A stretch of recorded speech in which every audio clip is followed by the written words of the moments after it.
दुख अपने रब को बता, तू दुआएं मांग, तू उसकी बारगाह में हाजिर हो, तू उसके हुजूर अर्ज कर।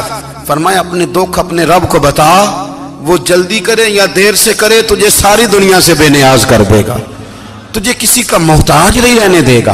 अपने मुसल्ले को, अपनी दुआओं को, एक बुजुर्ग फरमाते हैं मैंने दुआ मांगने का तरीका अपनी बीवी से सीखा।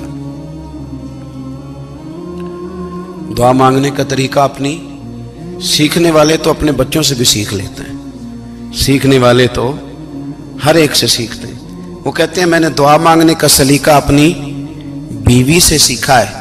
हजरत वो किस तरह? फरमाने लगे मेरी बीवी ने ना मुझे कोई काम बताया, कुछ पैसों की ज़रूरत के लिए कहा, तो मैंने उसे कहा कि भाई अभी मेरे पास नहीं है, कुछ दिनों में आते हैं तो मैं दे दूंगा।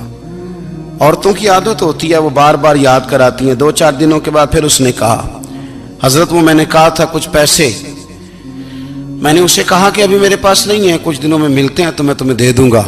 उसने कुछ दिनों के बाद फिर कहा हुजूर वो मैंने कुछ पैसे कहे थे। फरमाते मैंने डांट दिया, मैंने कहा कि क्या तू रोज मुझे शर्मिंदा करती है, कहा ना मेरे पास नहीं है, होंगे तो दे दूंगा, तू रोज याद कराती है।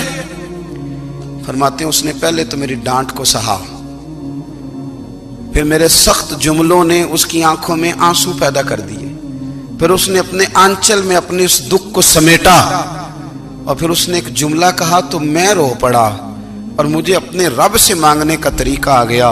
मुझे कहने लगी हजरत जी आपने डांट दिया, मैंने सह लिया, पर आप ही मेरे शौहर हैं, बताएं ना, आपसे न कहूं तो मैं किससे जाके कहूं।